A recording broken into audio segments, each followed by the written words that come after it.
Hello student, आज हम हिंदी व्याकरण का अर्थ के आधार पर वाक्य के भेद यह भाग पढ़ने वाले हैं।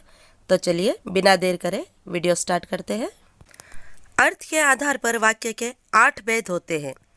विधानार्थक वाक्य, निषेधार्थक वाक्य, प्रश्नार्थक वाक्य, आज्ञार्थक वाक्य, इच्छार्थक वाक्य, संदेहार्थक वाक्य, संकेतार्थक वाक्य और विस्मयार्थक वाक्य। यह वाक्य के सभी 8 भेद हम उदाहरण के साथ पढ़ेंगे। वाक्य का पहला भेद है विधानार्थक वाक्य। जिस वाक्य में किसी क्रिया के होने या करने की सूचना हो उसे विधानार्थक वाक्य कहते हैं। जैसे सिंपल सेंटेंस को विधानार्थक वाक्य कहते हैं। चलिए उदाहरण देखते हैं। भरत जबलपुर चला गया। देवांश बहुत बुद्धिमान है। सूरज आग बरसाने लगा। दूसरा वाक्य का भेद है निषेधार्थक वाक्य। निषेधार्थक वाक्य मतलब नेगेटिव सेंटेंस, जिसको हम मराठी में नकारार्थक कहते हैं। जिस वाक्य में किसी बात के न होने या न करने का बोध होता है उसे निषेधार्थक वाक्य कहते हैं। चलिए उदाहरण देखते हैं।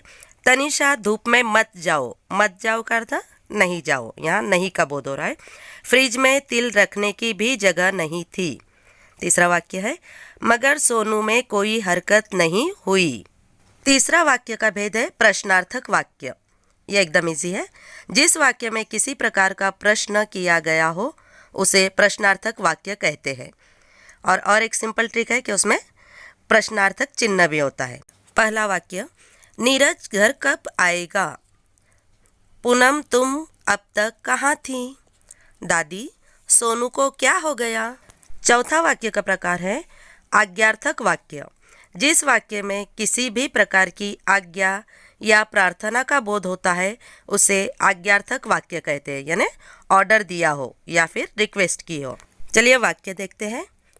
पहला वाक्य, शैलेश जल्दी घर पहुँचो। इसमें आज्ञा दी गई है। धवल वर्षा में नहाना बंद करो। आइए हमें गलत साबित करके 1000 रुपये ले जाइए। पांचवा वाक्य का भेद है इच्छार्थक वाक्य। जिस वाक्य में इच्छा, कामना तथा आशीर्वाद का बोध होता है उसे इच्छार्थक वाक्य कहते हैं। जैसे प्रभु तुम्हें चिरंजीवी करे, यहाँ आशीर्वाद दिया है। तुम बहुत उन्नति करो, ये भी आशीर्वाद है। तुम्हारी इच्छा पूरी हो। अगला वाक्य का भेद है संदेहार्थक वाक्य। संदेह का अर्थ क्या है? शक। जिस वाक्य में संदेह या शक का बोध होता है उसे संदेहार्थक वाक्य कहते हैं। चलिए उदाहरण देखते हैं। महेश अब तक जा चुका होगा, यानी हमें पता नहीं, कहीं डाकू गांव में पहुंच न जाए। मजदूर खेत में काम करता होगा। सातवां वाक्य का भेद है संकेतार्थक वाक्य। जिस वाक्य में संकेत या अपेक्षा का बोध होता है उसे संकेतार्थ वाक्य कहते हैं। जैसे किसी से हमें कुछ अपेक्षा है, ऐसा करना चाहिए। जैसे पहला वाक्य, यदि तुम कोशिश करोगे तो तुम कामयाब होगे ही। चुपचाप पड़ा रहूँगा तो कोई मिलने वाला तंग नहीं करेगा। यदि तुम आते तो रतन भी तुम्हारे साथ आता। इसमें सिंपल सा है, तो ऐसा होगा, ऐसा करोगे तो ऐसा होगा। इस तरह के वाक्य यानी संकेतार्थ वाक्य।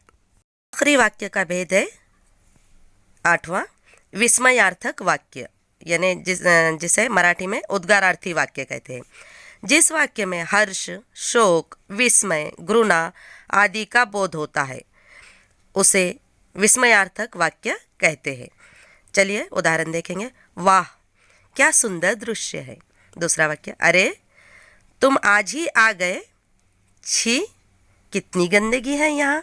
हमने मराठी के वाक्याचे प्रकार में ये पढ़ा हुआ है, वो उद्गारार्थी वाक्य, उसी को हिंदी में विस्मयार्थक वाक्य कहते हैं। आपको मराठी में अच्छे से समझ गया है, आपने वीडियो देखा है तो ये भी बहुत जल्दी समझ में आएगा। सिर्फ यहाँ पर विस्मयार्थक वाक्य कहना है।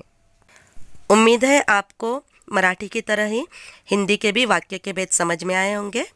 अच्छे से समझिए और लिखिए।